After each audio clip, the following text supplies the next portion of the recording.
Someone can unmute and confirm.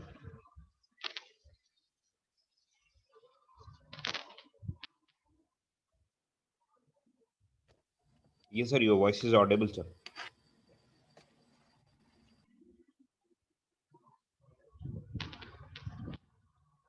So let's start. So we come to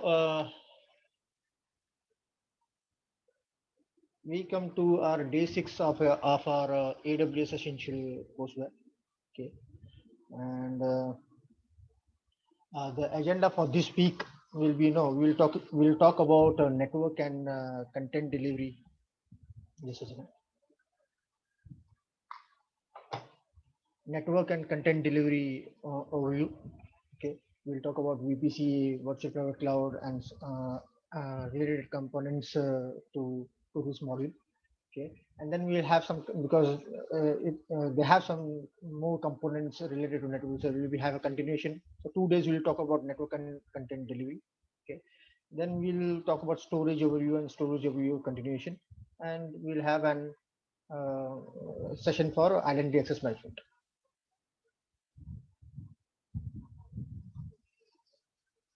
Osman, I will just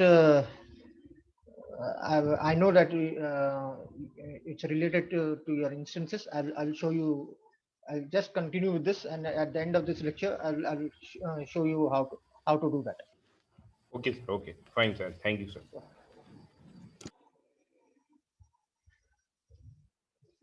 Okay. So just a recap, we have already talked about the cloud computing. We have completed the cloud essentials part. Okay, like we talked about the models of cloud computing, the service models of the cloud computing. We just had an overview of serverless and this thing. So just then we talked about AWS cloud practitioner certification path. We checked about regions and availability zones, edge locations, AWS component table. There is one section known as placement group that I'll be starting with that, and then we'll jump to VPC, the networking part. Okay, so components we had an overview on the concept level of EC2 instance, its types, what is AMI, Amazon Machine Image, Elastic Block Storage.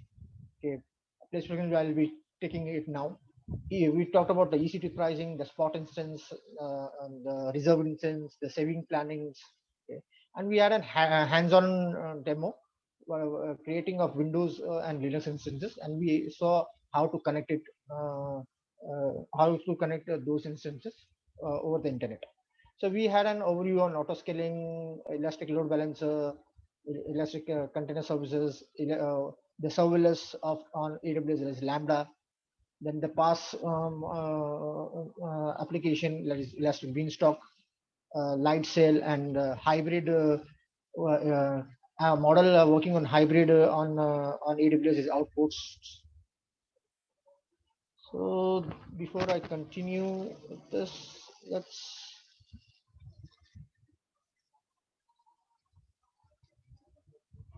you know just to show you over here.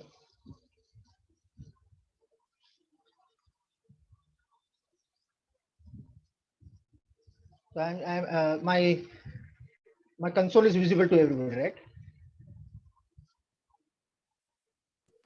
Yes, sir. It's visible, sir. So I'm just going to EC2. Okay. I've already had some, which I will just for the demo purpose. Okay, just to show you something, I'll just launch an instance. Uh, okay, I'll be using the Amazon HVM instance. Okay,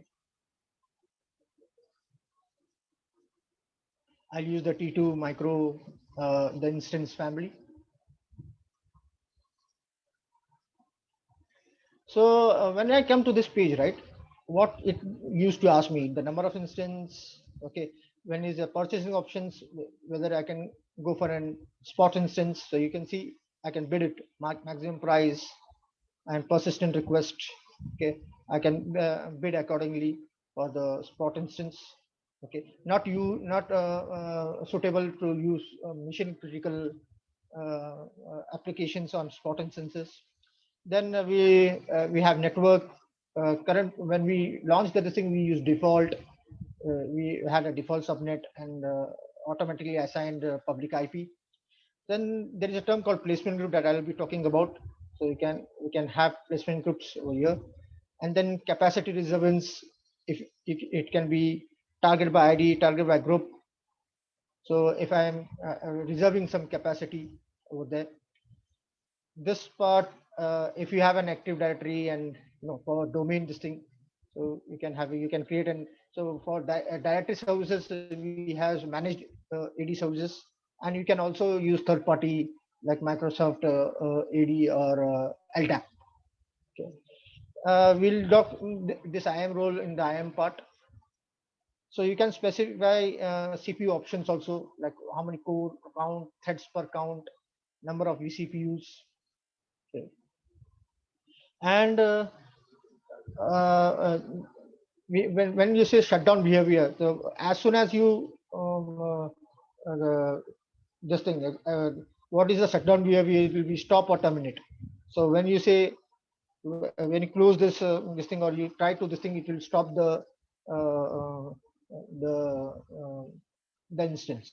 Okay, so you can protect enable termination protection. Okay, if you want accidentally if you don't want to terminate the instance, okay, you can say this thing, so it will always prompt you or it will not allow you to terminate directly.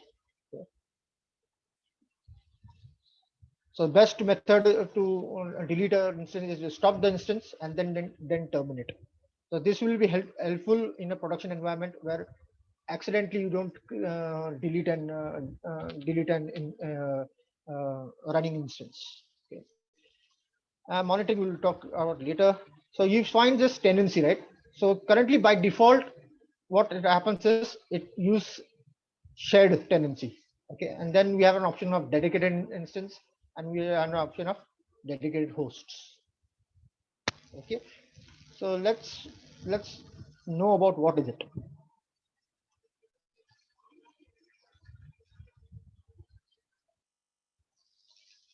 Okay.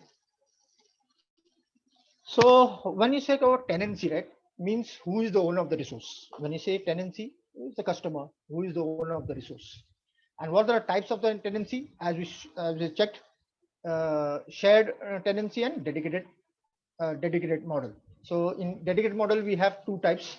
One is dedicated instance and one is dedicated hosts. So when you come to shared tenancy model, right, means that multiple EC2 instances from different customers may reside on the same piece of physical hardware. Okay. I have a slide for that. I will just show you it. But what it means is we have multiple EC2 instances. So I am a customer one. Okay, I'll have multiple instance in the AWS data center. You will have a rack of many physical hardware where we'll have virtualization running on it, and I'll be sharing. As a customer one, I'll be creating my EC2 instance on that particular hardware. Similarly, you may be a customer two. You installing or launching your EC2 instance on that particular hardware. Though we will not be communicating with each other, or our instances will not be communicating with each other, but we will be sharing the similar hardware. So by default, when we launch an instance, it use shared instance model. Okay? So multiple customers sharing the hardware do not interact with each other. Default tenancy model commonly used with AWS. Okay, this is a default. If you launch instance and say you not select any particular model, by default it will use a shared model. So typically it uses a physical host with a hypervisor running on it to handle the virtualization of CPU, memory, storage, etc. And it is the cheapest option of the running your EC2 instance. So shared model is the cheapest option in AWS to run your. So when do you want to shift from shared model to dedicated model? If the customer requires to host their instance with a specific regulatory compliance, like there is a compliance that no, we can for governance or audit compliance will be there, that you cannot organization should use even if it's on the cloud, they have to have the physical instance on a specific physical hardware, and it cannot share with any other customers. So, and on that grounds, or on a software licensing grounds, okay, like I may have a VMware, I may have an Hyper-V, okay, or I may have a KVM instance where specific licenses are already purchased by me. So what AWS say? Okay, you launch an institute instance in my environment and bring your own licenses. Okay, that is known as BYOL. Bring your own licenses. So in that particular this thing, like that in an compliance rule, where they will say no, you have to use your own licenses and not the shared, not the AWS licenses. And that in that scenario, you will use dedicated model. Am I clear? So as I told you, there are two types of models, right? Shared tenancy and dedicated tenancy. In shared tenancy, in a particular region or a particular availability zone, there will be this. When we say availability zone, it's a separate data center, right? Okay, it's connected to low latency links. Okay, like dark fiber or any other this thing, where it will be located in a distance, but it will be connected to a low latency links. Okay, so in that racks, in a particular availability zone, in that racks, you'll have, when you go for shared tenancy, you will have these things. The customer will share. So in this part, you will have every rack will have a power supply or this or network connected to it. Okay, network devices and network resources will be connected to it. Okay, so uh, uh, each customer will have, when you launch as shared instances, as you say, customer A, customer B, and this is AWS instances. So customer A can share the particular hardware in this rack. Customer B can also share the particular hardware. It can be the same hardware or any other hardware in this particular rack.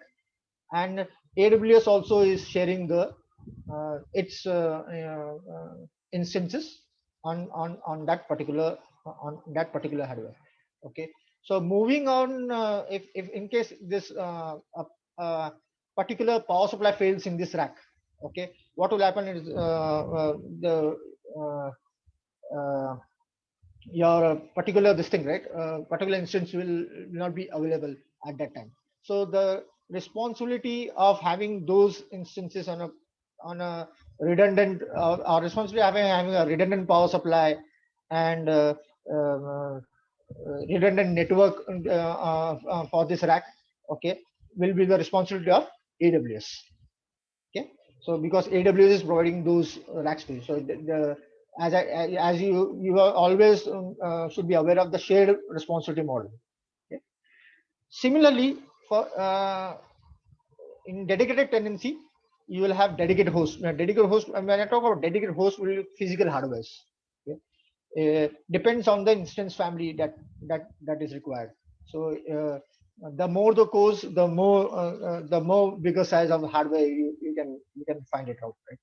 So, and similarly, we will have dedicated instance. Okay, and it's specified on instance family. So what are the types of dedicated model? So it is dedicated host and dedicated instances. So dedicated host, you purchase the entire physical host from AWS, and that host is built to you on hourly basis. Similarly, as you on a shared instance also, you pay for the instance that you pay for, right? As pay as you go model. Similarly, if you select dedicated host, there will be a higher cost to it, but it will say that you will have your entire physical host hosted on this thing, and you can run n number of EC2 instances, depending on the limit specified, n number of EC2 instances on that physical host. So on the purchase of the host, run as many EC2 instances based on the available resources at no additional cost. So when it cannot be unlimited EC2 instances, but whatever the limit for that physical host, the limit of instances that physical host can cater out. So use of mix of EC2 instances on dedicated host may not be allowed. So for example, I may have M series of instance family, right? And I cannot use T series to use the instances on the M series model. Okay, so whatever model I select, like M series, I have to go select. I have to go through those instances on that particular hardware. So customers will be paying for the entire physical host. Note that the maximum instance used as per the selected instance family type for optimal use of the. So there are some maximum instances, like for M series it will be 22.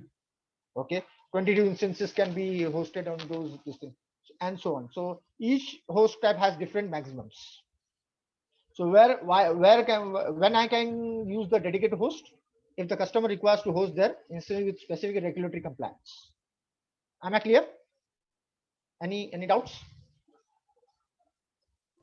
Yes, sir. It's clear, sir. Okay. Similarly, as I told you, it is dedicated hosts and dedicated instances. So you place your EC2 instances on a separate host, but without the need of paying of the entire host of all at once. Okay. So compared to shared default model, or the charges for the dedicated instances are charged as a higher rate. Okay. So when you say, so you place your EC2 instance on separate host, but without the need of paying of. So if you say, okay, I need a dedicated instance, but I don't want to pay the charges of a physical host. At that time, you will be choosing dedicated instances. So compared to the shared default model, the charges will be at a higher rate. So use of mix of EC2 or on a dedicated host. Okay, I think so. Use of mix of dedicated instances can be possible. So it was a copy paste error. So if you are using EBS volumes for your EC2 instance, those volumes will be using shared hardware.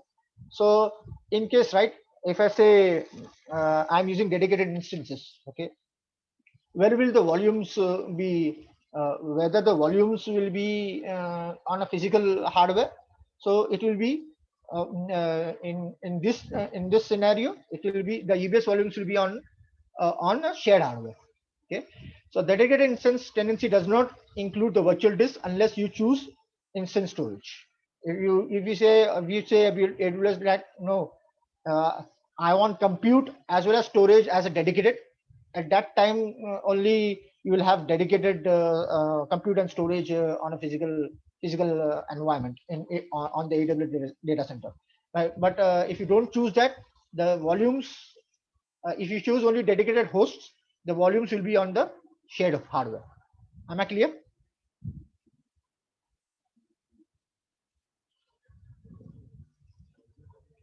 So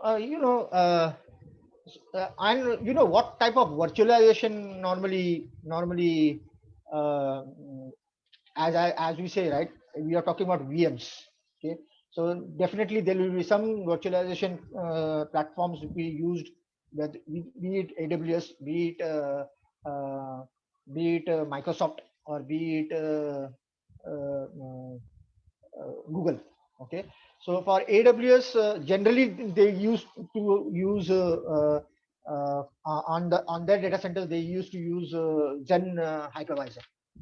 But they are for many other new instances they are creating, they are also having a mix and match of hypervisors. Like they are using KVM also, and they are using VMware also. Okay. And for, if you say Microsoft, okay, they use re-engineered Hyper-V hypervisor for in their environment. And for Google, they use KVM. So if I say, right, in a particular availability zone, right, if I say if I say I am launching an EC2 instance, right. So if you see over here, these instances in a particular rack or a particular availability zones will be placed in it will not be in a sequel manner, right? Like if you say customer A, one EC2 instance over here, then second instance over here, then the third instance over here, and so on, right? So uh, to use if you want to use a logical grouping, okay, to have these instances in a SQL, I mean, in a particular availability zone, so then we use a term called placement groups. So okay.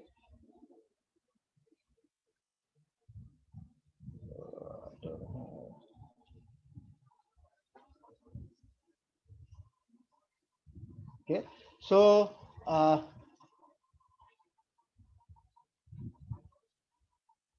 so it says when you launch a new EC2 instance, the EC2 service attempts to place the instance in a such a way that all of your instances are spread out across underlying hardware to minimize correlated failures. Like you know, if you say, okay, I want this thing, a group of instance in one rack and a group of instance in another rack. So in a particular availability zone, this works only on a particular availability in a particular availability zone. Okay, in a region. So and in that scenario, like placement is the logical grouping of instances within a single availability zone. You can say a single availability zone. So create. So what are the types of placement group that are there? There is cluster, there is partition, and there is spread. So cluster packs instances close together inside an availability zone. This strategy enables workloads to achieve the low latency network performance necessary for tightly coupled node-to-node communication. We have partition, spreads your instances across logical partition such that groups of instances in one partition do not share the underlying hardware with groups of instances in the different partition. Okay, and spread strictly places a small group of instances across distinct underlying hardware to reduce correlated failures. So in this particular environment, if a customer wants its instances in a particular underlying hardware, even on using shared tenancy, okay, they can use placement groups. There will be some pricing to it involved in it. So I'll just to so in AWS documentation we have those this thing as placement groups also, right? So what are we talked about cluster, we talked about partition, we talked about spread. So how does a cluster placement groups look like? It looks like this in a particular availability zone. The cluster placement group is a logical grouping of instances within a single availability zone. A cluster placement can be paired VPCs in the same region. Instances in the same cluster placement group can enjoy a higher per flow throughput. Okay, so it's in a particular underlying hardware, you will have these type of instances when you use cluster one. Then we have partition groups. So this is how partition groups look like.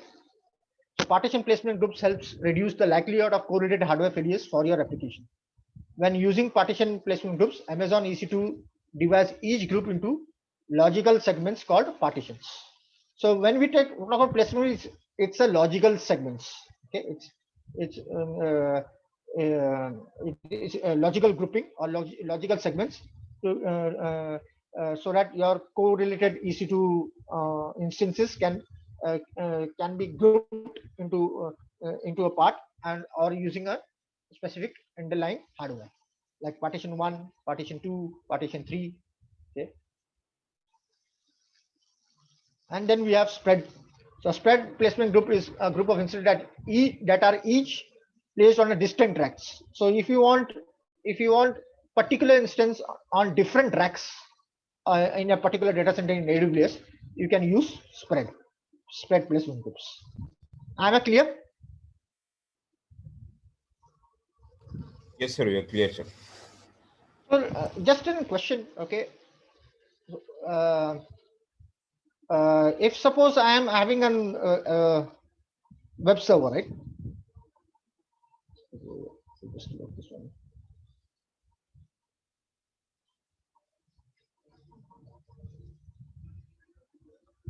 If I have a particular web server, right? So as I told you, there is a power supply.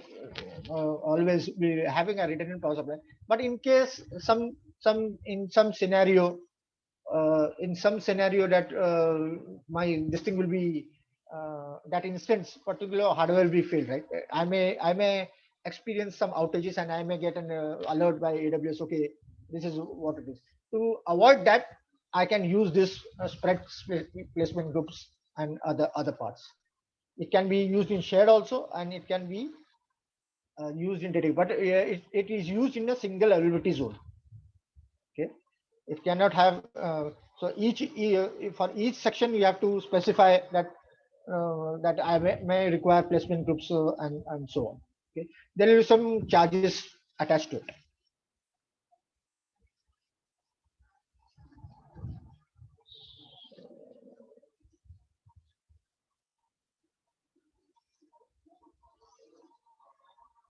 So hope I am clear with those concepts.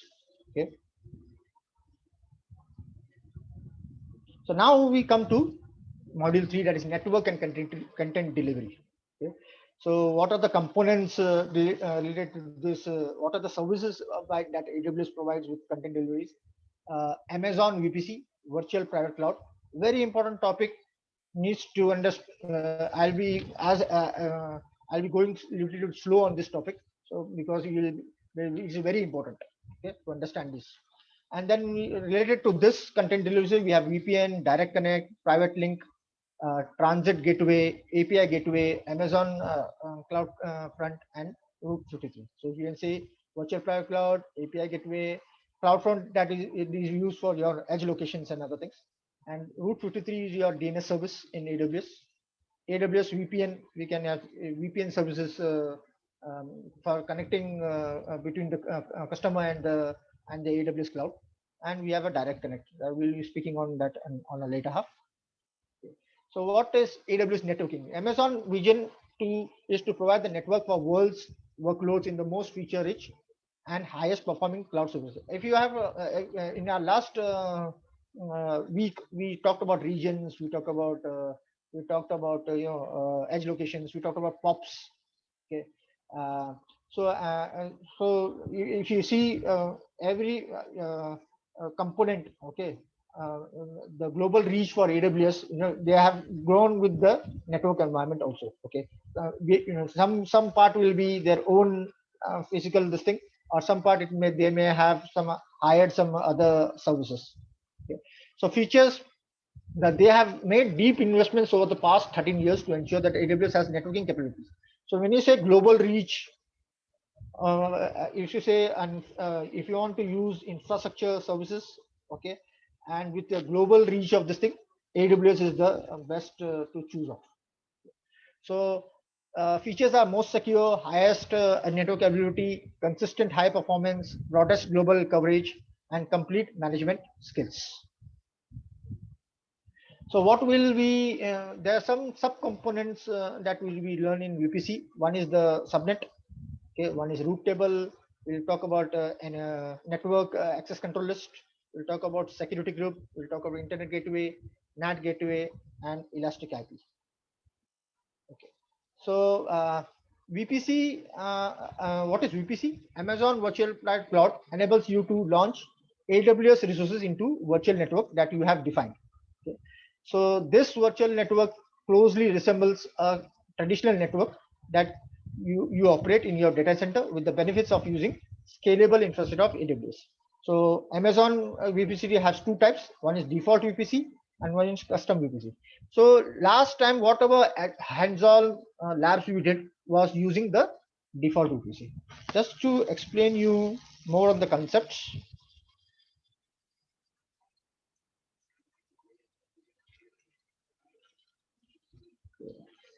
So last week, we saw that we created an under the AWS we created a region. Okay, and we used default VPC using a particular availability zone, and we hosted Linux and web server public on a public instance. Okay, and it was using a default CIDR and so on. So just to show you more on this.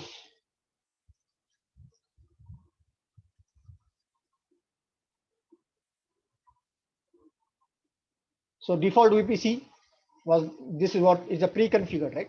So each Amazon account comes with a default VPC that is pre-configured for you to start using straight away. So you don't have to wait to create VPCs or custom VPCs. But in an production environment, uh, uh, uh, in a production environment, normally people used to select the custom VPC. Okay, so note, if you delete the default VPC, you have to contact the, so you cannot delete, you should not delete the default VPC created. So, okay, so if you delete it accidentally, you have to contact the AWS support to get it restored. So uh, uh, we'll see the term of CIDR, like classless inter-domain routing. Okay, and what the CIDR for this, by default they use this type of IP address 172. When you talk about your default VPC 172.31.0.0/16. Okay.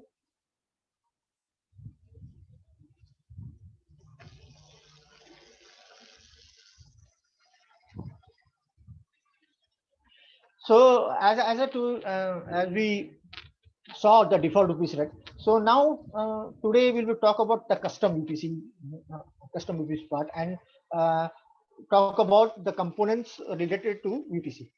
Okay, so to start off, we'll start with some basic components, and then we'll go on. Okay. So we have AWS, we have the region specified. Okay, there will be a classless inter-domain routing will be required. You know what? When you say classless inter-domain routing, it's a part of your networking. Okay, so what does it mean by? Okay, it means what will be the range of your network subnet. Okay, the complete, what will be, it relates to your network subnetting.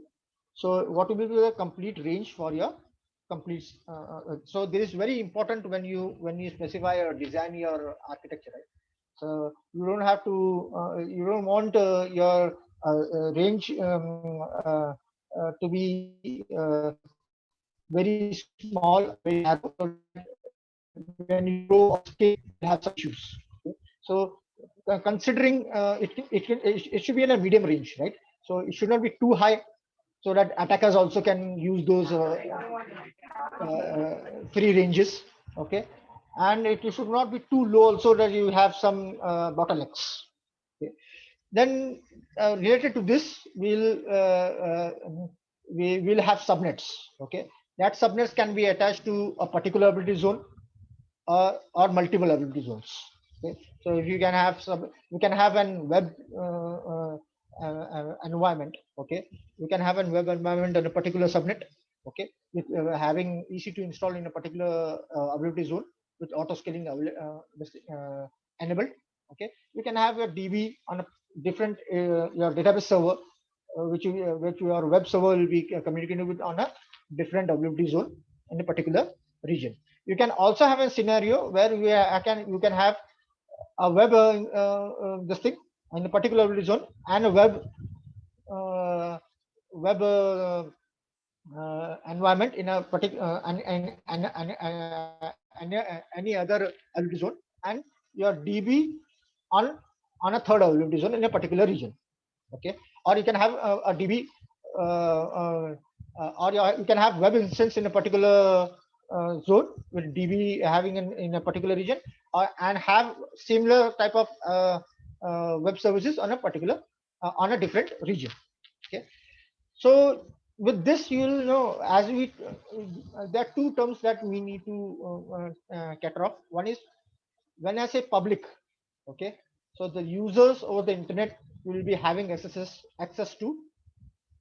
those these particular instances, or these instances will be having access to the internet. Okay, so what does a in a basic network environment, what does a router does? Anybody?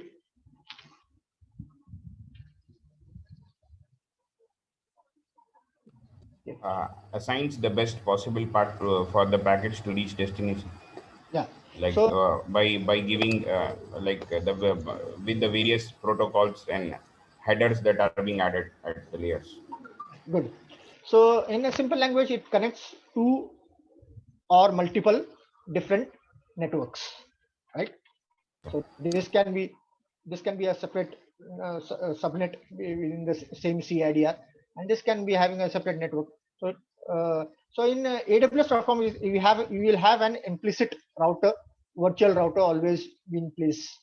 Uh, as soon as because you're using default VPC also, every VPC will have an implicit default router. Okay. And to connect these, and to connect this EC2 with the internet, okay, I need to create an internet gateway, which will be attached to a particular VPC, okay, and I'll ask those, I'll have a route defined to allow this EC2 instance to uh, to connect to the to connect with the to the internet. Okay. So what are the in an EC2 components? Okay, what are the components that we talk about? Earlier we talked about volume disk like EBS and EFS and so on. Okay, and we talked about OSI image. We talked about your AMI images like Linux, Macintosh, Windows, okay, Ubuntu, and so on. We talk about key pairs where we have public and private key pairs while connecting it to over the internet, this thing, right? So you will have you will have a tool, or an environment where you will have public key with your AWS and private key with you. It's a security environment known as public key infrastructure. Okay, so those part we talked about, right? But the EC2 is also attached to a network interface. Okay, you can have one interface, network interface, or multiple interface connected to an EC2 instances. Okay, then we have security group, like it acts as a firewall for the instance. Okay, and we have a network ACL group, network ACL, NACL. Acts as a firewall on the subnet level. So when you say security group, it acts as a firewall on the instance level, and when you say NACL, it acts as a firewall on a subnet level. And then you will have static public IP, to connect to a particular instance, to this instance, right? I may require an dedicated public IP to connect it. I don't want an dynamic public IP where every time my IP will be changed. Though that IP can be connected to a DNS, attached to a DNS, okay. But if I need an static IP to be used, I can use a elastic IP. So these are the some of the components. So when you talk about CIDR, we talked about classic classless interdomain routing, okay, like called as supernetting and so on. So we have two types of IP addresses that can be. One is IP4, that is a 32-bit 2 raised to 32 bit length is there. You can have 8-bit octets, 16. It is classified into 8 octets, right? 8-bit octets. So you will have 8, 16, 24, 32, and so on, right? So I'm not going deep into that. I think so it is already covered in your networking concepts. Okay, and what are the ranges that you can provide? You have classes like class A, class B, and class C. It is an IP4. So the other part for this other type of class library is IPv6, and it is about 128 bit of IP address that can be listed, right? That can be available.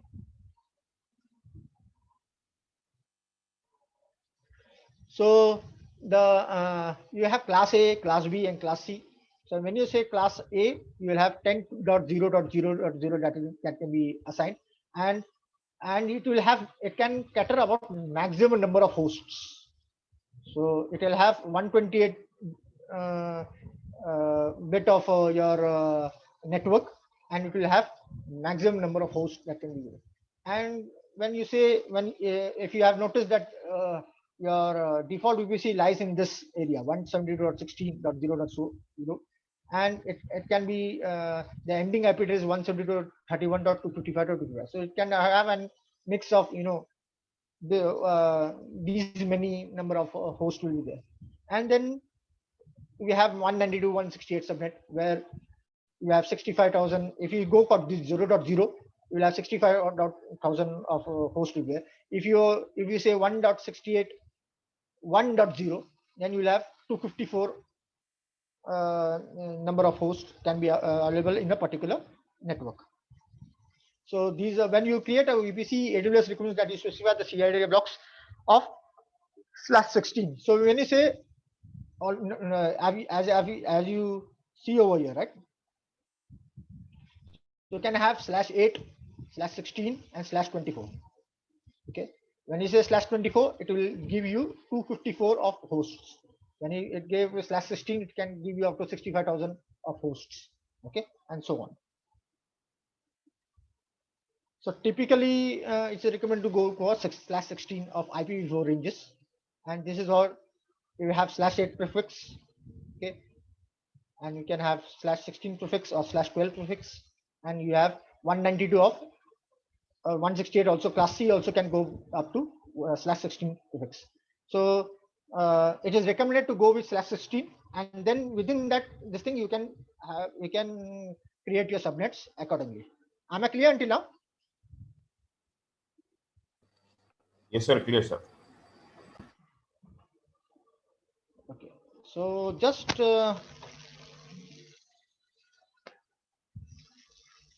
going to my this thing. Okay. I will say, so now if I want to know, if I want to see, I'll just close this one, cancel. So if you see services, in service under services, you can find network content delivery. So you'll find VPC over here, CloudFront, Route 53, API Gateway, Direct Connect, and so on, right? So I will select VPC.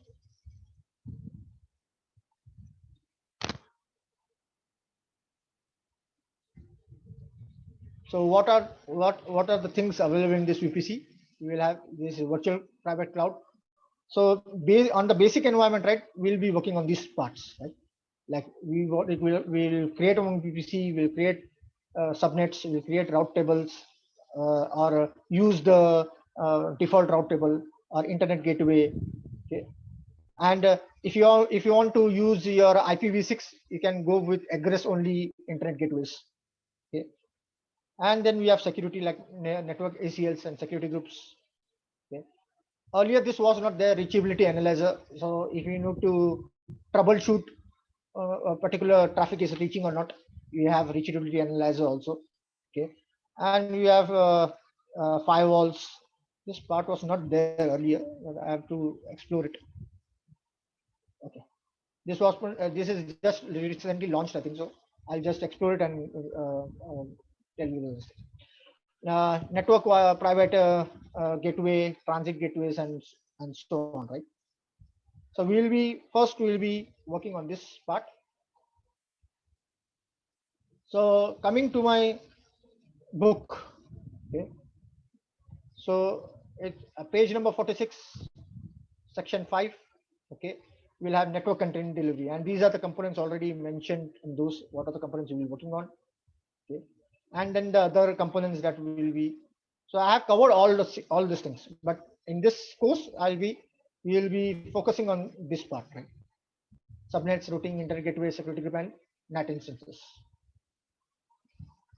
And what the links are already provided in this, so I'll not be providing any specific links to for documentation reference. They are already provided in this. You can have a look on it.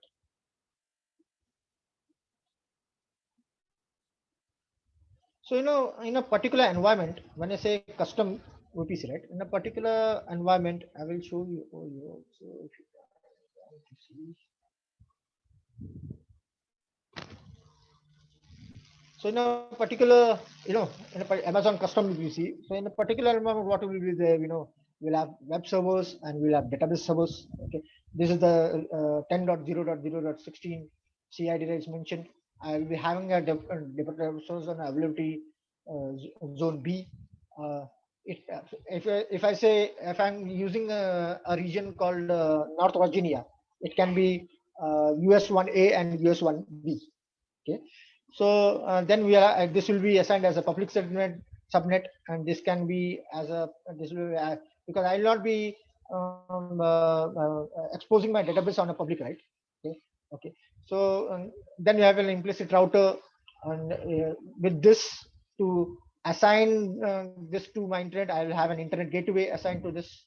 Okay, and when you say any customer or on-premise, this thing is so there is one more term called VPN gateway. Okay, virtual gateway will have virtual connection, VPN connection between those customer gateway.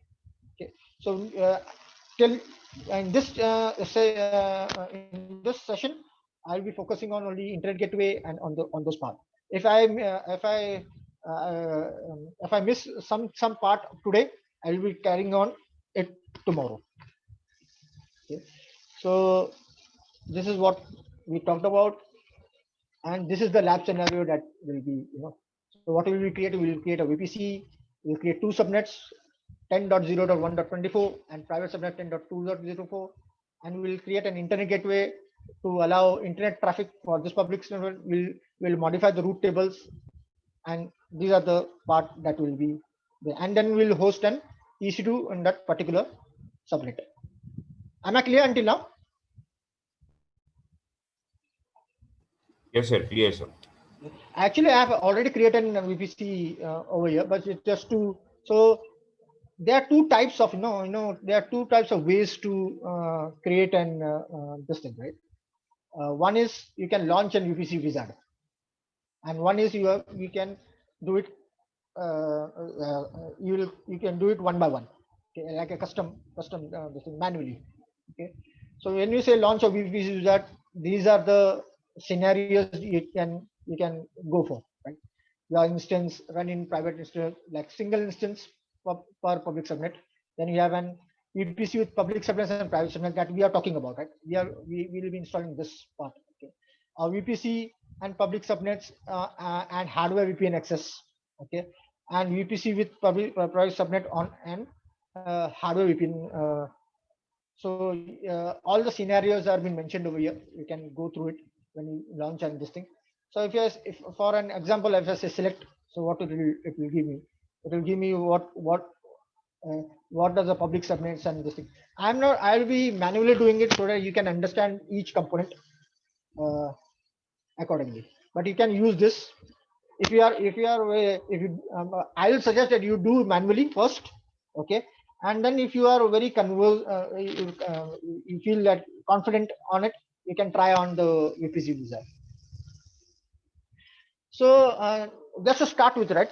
As soon as you will have a default VPC as you should not delete this default VPC, but it will be used for your default instances to be shared on. Okay. So now we will talk about custom VPC. As soon as you create an VPC, right? There are two things by default that will be created. One is the route tables. Okay, so you'll have there will be, this is a custom route table I have created. So you'll have one more route table assigned.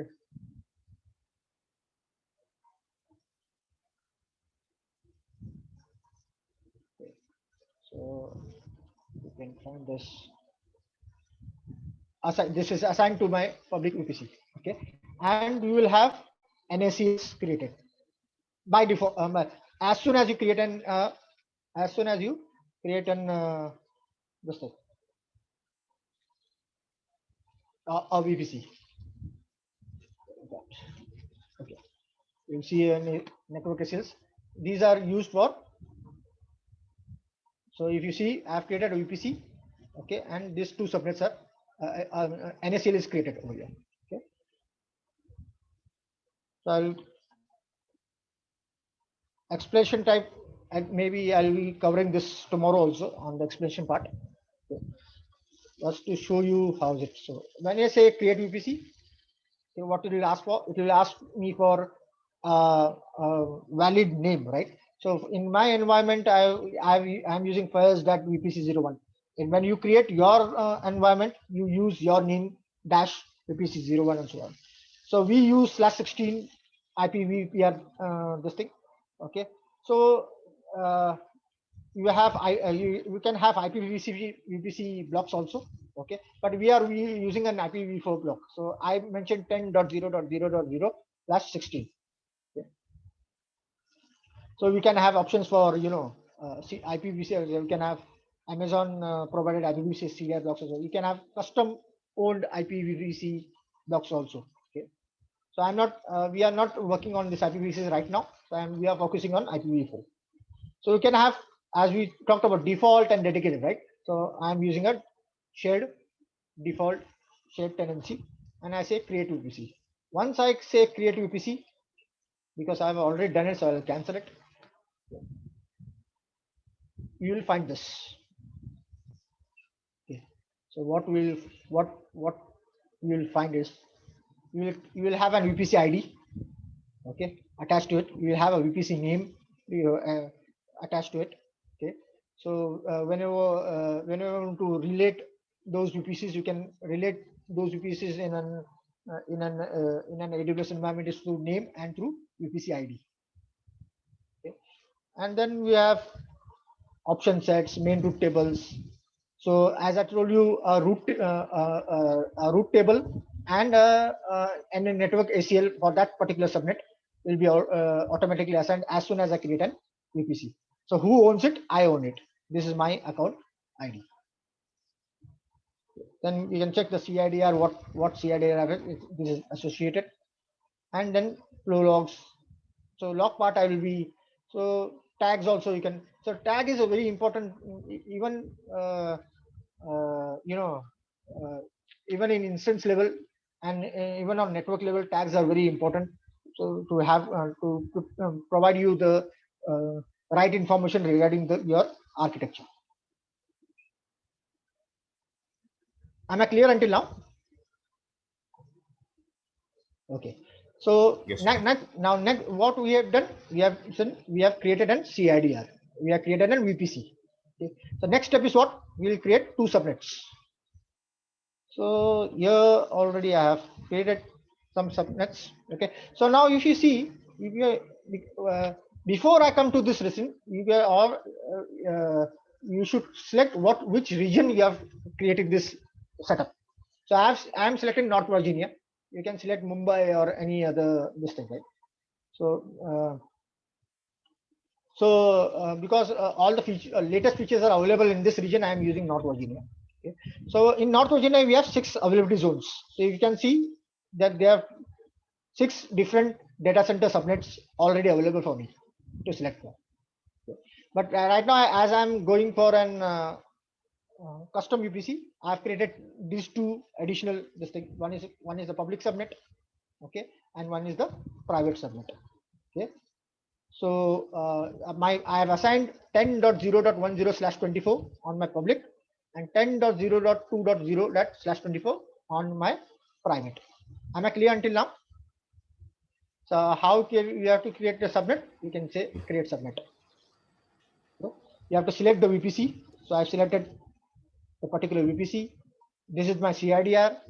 Okay. I'll give the name to that, like similar that fires dash VPC01. So you can use your any logical naming conventions so that you can understand what will be, and you can select those particular availability zones. So for public, I have used 1A, and for private, I have used 1B. Am I clear until now? Okay. Yes, sir. Clear until now. Yes, And sir. then we can have add and yeah, you can create, and you can select you can click create subnet, and your subnets will be created. So the next step was, we'll create 2 subnets and private this thing will be there. Okay.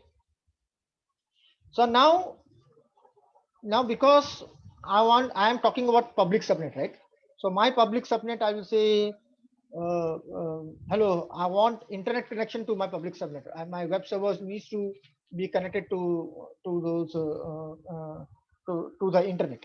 Okay. So for that, what I'll do, I'll create an internet gateway. Okay. You come to internet gateway and say create internet gateway. Okay. Give a specific name to it. Okay. And you say create internet gateway. So I have already created over here.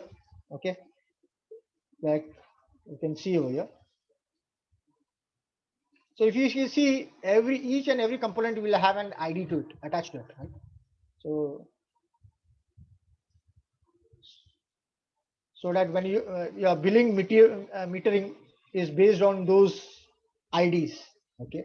When which ID, whether it will be instant ID, whether it will be an VPC ID, or it will be an gateway ID, or so on. Okay?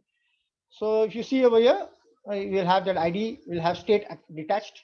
Now the thing is that I have to attach this internet gateway to that particular VPC that I have created, the custom VPC. Okay. So we just click over here. Okay. It says detached.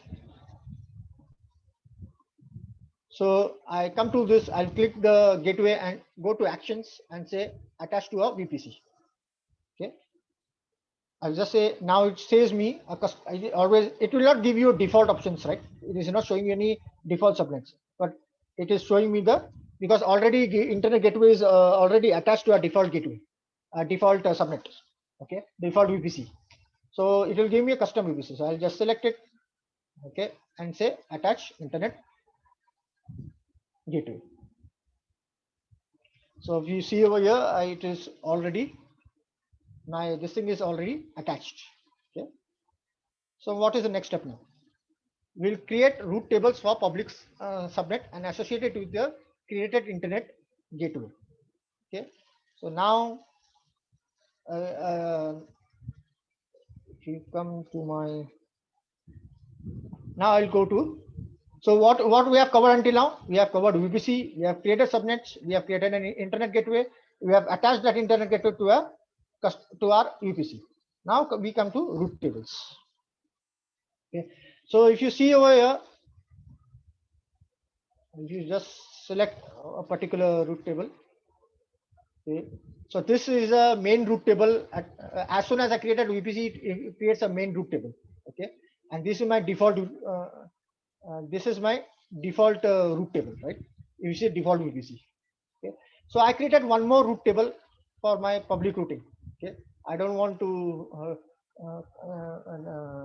in a particular implicit router, I'm adding one more public root table over here. Okay. So how I did it was I said click create root table. I gave a name to it, like some similar thing, and I said this is where I am to this is my VPC where I need to create a public root table. So this is what I have did it. Okay. So what was the next step? Next step was, we'll create a public server and create an associate and created internet gateway, right? Because that router will not know. I have to specify the route to those, right? So I'll say roots. So I'll say edit roots. Okay, I will say add root. I'll say any. I have any user or this thing. Any IP can be communicating with this root, and I'll say you can with this you can have many options. You can attach an endpoint, you can attach an instance, you can attach an internet gateway, NAT gateway, network, these things. So I am attaching an internet gateway at this point. So you see what the internet gateway I have created and attached to those, and I will say save roots. So any IP from outside, right, and any IP from inside will now be to a particular instance will now be able to communicate over to the internet. Okay. So this is one thing that I did. So now the next step is what? We'll perform subnet association for public subnet, and so if you see in a public subnet environment, right? I will always require an public IP to communicate. If you have checked how I connected to the instance through the public IP, right? EC2 dash user at the public IP, or if you see Windows, you use the public IP and to use the. So I will have to associate that public subnet that it gives you auto assign public IP. Go here. I say subnet associations. Say added a subnet association. Okay, and I select this subnet. Okay, I select this, and I say associated subnet. Just a second, I may be missing something. I'll just go.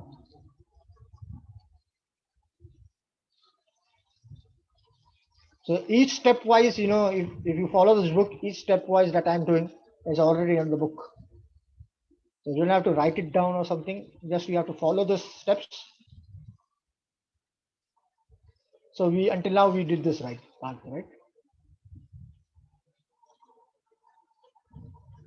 Okay, with this and then we say and I did submit and okay. So I'm going to the. I'm on the right path. I'll just select this. This is my public. So there are two ways to identify it, right? What is the public? One is from the name, and one is from the subnet IP. One is my public, and two is my private. Okay, so I'll just save. It's already attached. Okay.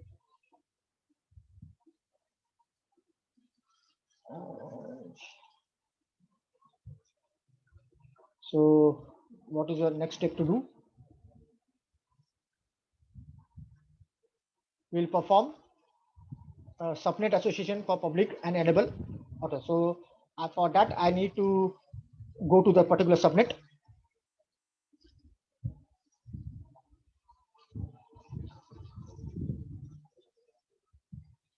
I'll go to the particular subnet, public, I'll say actions, and I can say modify auto assign IP settings.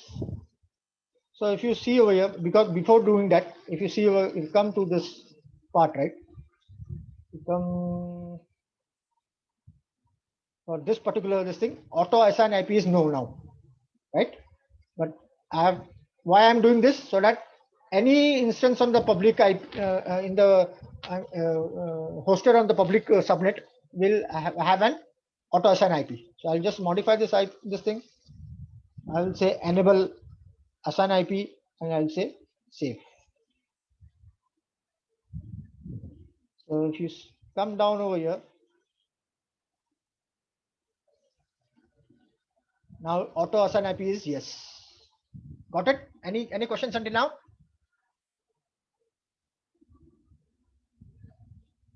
So what we did, we created a VPC, we created public and private subnet, we created an internet gateway for the public subnet, we created a public route for the to allow the traffic, and we associated the public IP for on that route, okay, and then we assigned modified the auto assign IP on that particular subnet.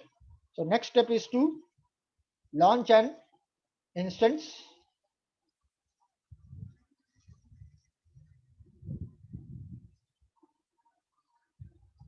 So I've already launched the public instance over here. I've already, to just save time, I've already launched the web public instance. I've already launched it.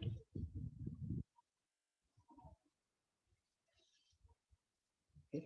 So we will try to launch a private this thing in this particular part. Okay. Just to show you, I will say launch instance. Mostly I like to use Linux. Okay, so you can use Windows also at your end. That is up to you, up to your choice. Okay. So I'll be using the similar T2 Micro. So, Now I come to this page. I'll say one. Now here I will say select VPC. Now network I will say VPC. So in my public this thing I have already created a public. When I choose that I choose public where it is located in WWD zone 1A. But here I will be choosing private. So when I say public, if you see over here, it is already using the subnet setting enabled. Okay. I don't have to, but if I say private, because I have not, so you will see over here, it is disabled. In a private network, in a production environment, will not be using public IP to connect to this. We'll be using private IP to connect this thing. But there are ways to connect that that is already mentioned in the book, but I'll be exploring maybe by tomorrow. Okay.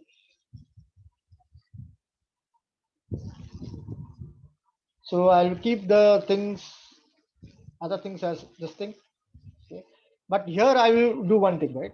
When it comes to network interface, you see ETH0, and I can add one more. I can add one more this thing if required. Okay. Okay. And I will. It is already attached. Whatever subnet I selected, it is attached to that. This network interface is attached to that subnet, particular subnet. Okay. And I will give you. I'll give a 0.2.5. I'll give an IP to that particular instance. Okay. And say, so when you come over here, this part, you can use this part as for auto boot script if you have.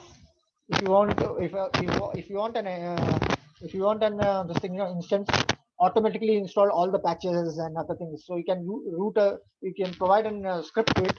Okay. If you use Linux, you can have a bash script.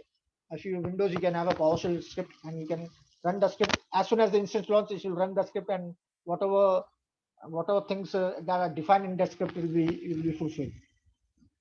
Okay. So I'm not going much into. I'm selecting this delete on termination. Similar thing. I'll just say 30. Okay. Next attacks. I'll have a name to it. Name is Linux private. This thing I'll say environment. I'll say demo, and then say next configuration group. Okay. So private also, because I'm using Linux, I'll have those. So I can use a new. I'll create a new this thing for this. It's a Linux SG private. I can use the same, but in case private for a private instance, okay, I may require some modifications over here, right? So, or I may not require all the ports that are required in a public subnet. So I'm using a different SG, okay, different this thing. I will say HTTP, and I will say I want you know I allowing pinging ICMP protocol over here, but not for all. I'll not be using this wildcard. I'll say 10.0.1.0/24. So whatever this thing, just for a testing purpose, whatever public IP can communicate with my private IP within this network. Okay. I can give 5 also, or a specific, but I am using a subnet range over here. Similar thing. So I will use the same demo key pair. I say I acknowledge. I can create a new pair also. I can use the same demo key pair. Okay. So whenever this thing you have to download and keep it in a safe place so that you can check it out later on.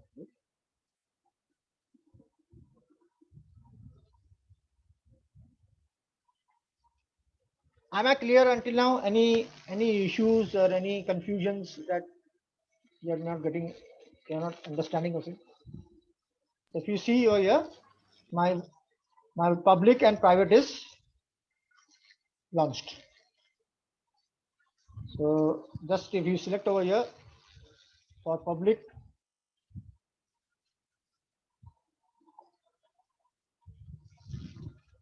public, you can see a public IP address over here. Right? What is the private IP address that I have given? 10.0.1.5. Okay. And because now it's a custom IP, so I may require root 53 to enable the DNS. So right now, I will not have any DNS specified to this. Okay. But I'll be using public IP to communicate with my instances. Okay. You have a then you have a subnet ID also, like what is it? FIRES VPC01 subnet 1 public. Okay, and with VPC ID, FIRES. So you see the importance of providing a proper naming convention. Similarly, I have private IP, the private subnet, private instance, 10.2.5. You see, I will not have any public IP4 over here. Okay, so it's related to FIRES VPC and it is attached to SB02. So let's try to connect. So what are the, how I can connect? I will copy this. Okay, I'll go to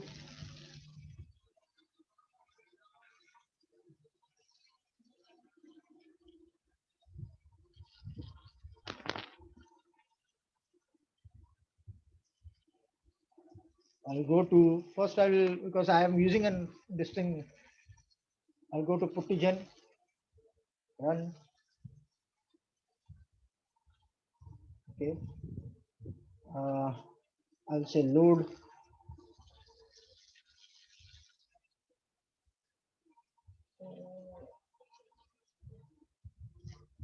So V2 dimensional because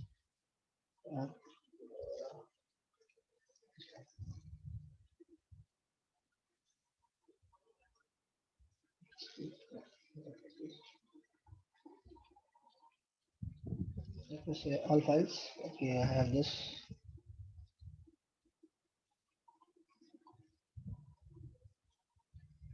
I forgot to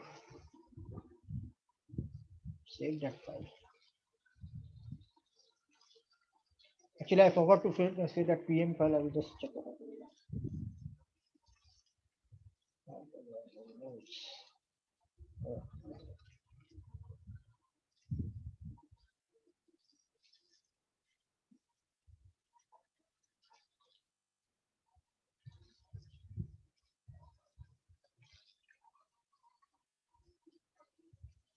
Anyways, I'll be sharing.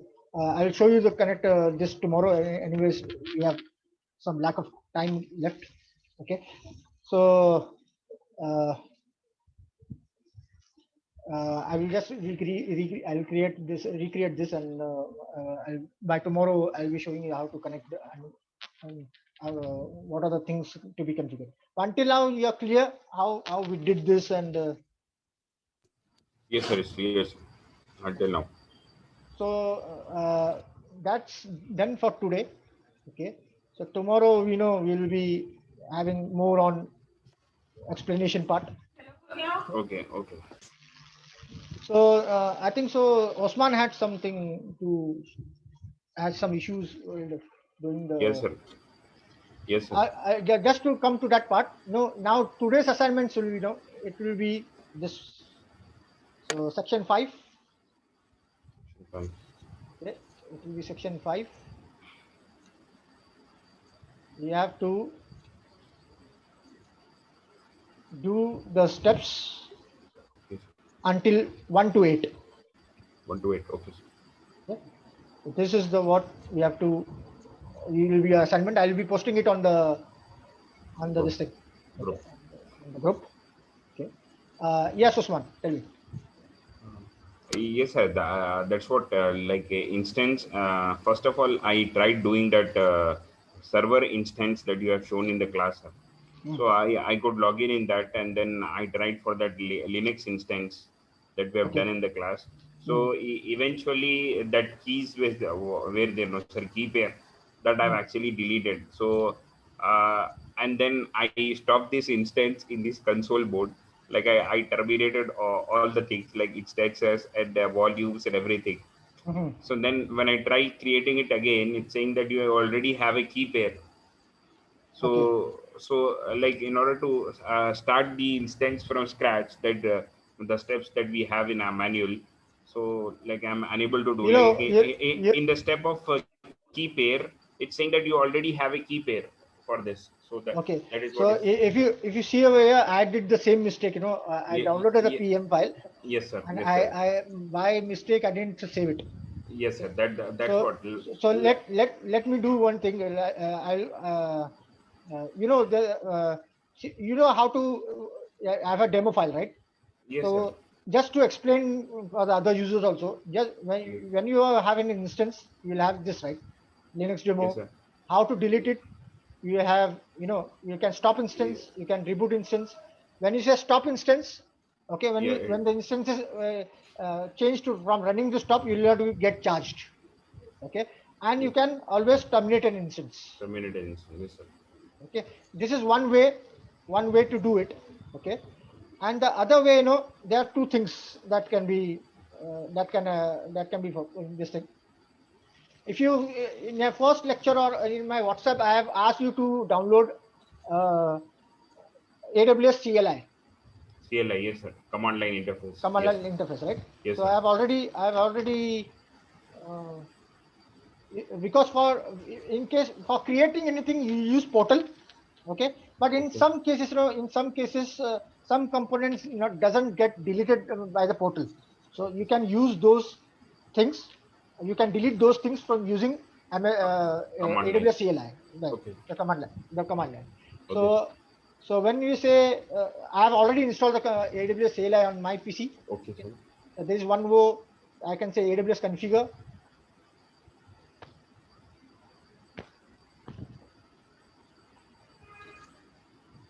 Okay, it will ask me there.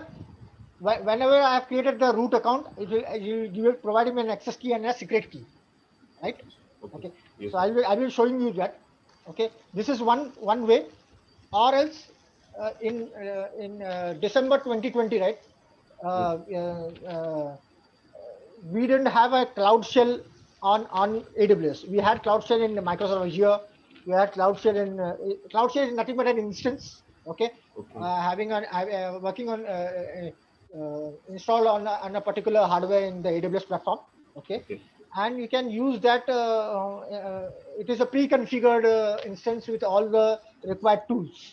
okay sir, Okay? So this is when you go over here, you will see this part. yeah, yes, this cloud shell, yes sir, Also, you can say click. You can click that. Okay. So suppose you don't want to install an AWS CLI on your particular machine, you can use Cloud Shell. So it will give you an this thing, right? Cloud Shell is a browser-based shell that use command line access. Okay. For a CLI pre-installed tool, and it will platform, it will have a pre-installed tool for development and this thing. Okay. I'm just closing this out.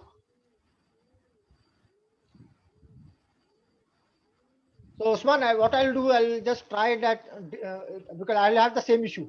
okay Okay, sir, so I will okay I sir. will try that Okay, offline. sir, acha, but without that instances be created, can I do this exercises, sir, that you have shown in today's class?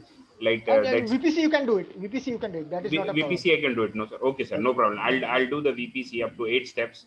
Hmm. So, inshallah, if there is anything, I'll just So take so a I screenshot will, and. I will so I will try to delete this in my environment also, right? Because I also forgot to save that PM Yes, file. But yes, sir. you see now you see Yes, I sir. can I can directly say AWS configure, and it will ask me for that access key and this thing. Because why it will ask me? It's for security. Like, No, no. because this is a pre-configured. Yes, pre-configured. Yes, It's a pre-configured instance. Yes, sir. It has already installed AWS CLI in it. Yes, sir. Okay. So where do you will find that access key if you don't have not go to security credentials?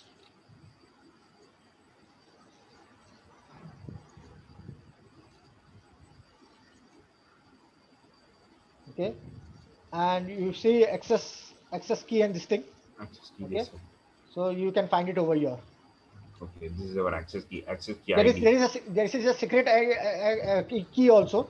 So it has to be saved while you created the account.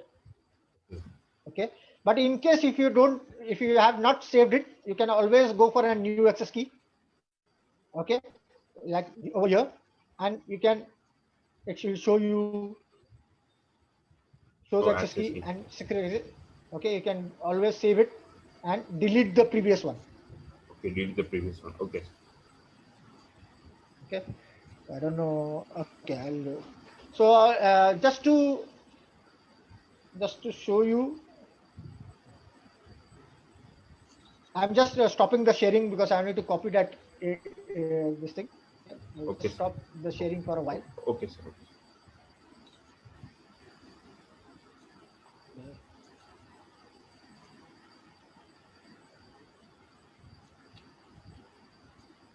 I'll give those access key on the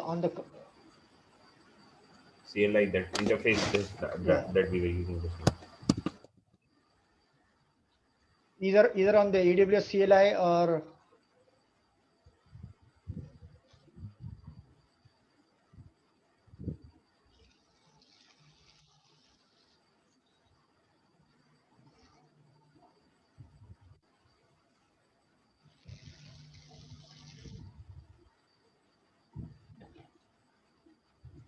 So sir, without an instance we created today from today's exercises, I can do up to eight, section eight, that yes, 8 points. Okay, sir. I'll try doing that today, inshallah. inshallah. The more you practice, the more you'll be confident. Yes, And sir. Yes. don't only do, because I have covered everything on the book. Okay, Yes, sir. but you also explore yourself. Okay. The more Inshallah. you explore, you will be confident. Yes, sir.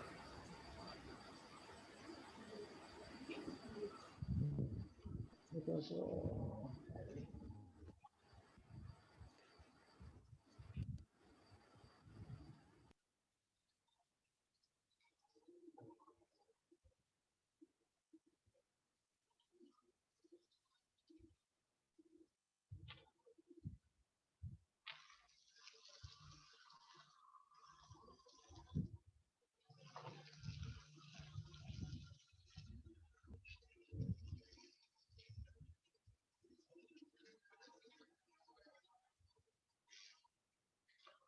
so you see over here, I have just Osman, are you with me, right?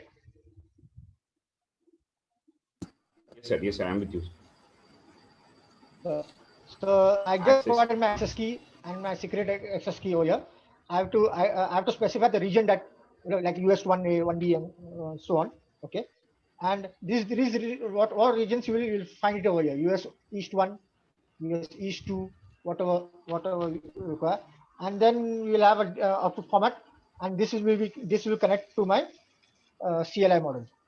Okay, so I'll just share you two things over here. Ziara Kona Adiki. So, so I'll share you this document where it shares the instance life cycle. Okay, when Okay, sir. when it will charge you a pending not bill, what this is already in the AWS documentation I shared you earlier. Okay, but particular link if you want, I'll share you this. Okay, and then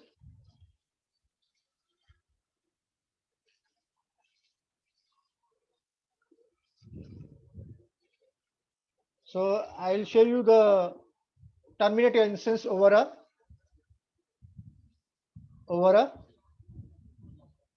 CLI. So this is how I'll share this document with you.